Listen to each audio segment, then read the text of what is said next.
You're listening to 1 Minute Podcast Tips. Quick, practical advice to help you podcast smarter, not harder. Hit follow so you don't miss an episode. And now, this week's tip. Most podcast episode titles don't really give people a reason to click. They kind of describe what the episode is about, but not why you should listen. And that's the bit that matters.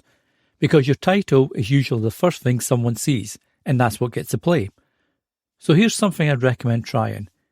Take your last few episode titles and look at them like a complete outsider. If you didn't know your show, would you know what you're getting from that episode? Or is it a bit vague?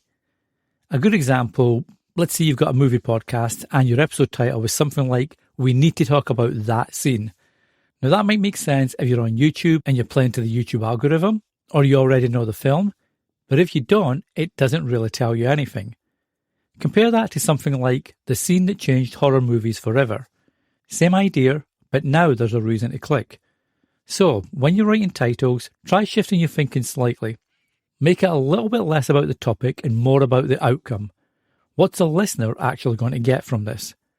Because a clear title doesn't just describe the episode, it helps someone decide to listen. And at the end of the day, that's the main thing. Until the next time, happy podcasting. Thanks for listening to 1 Minute Podcast Tips, helping you podcast smarter, grow faster, and enjoy the process. I'll see you in the next episode.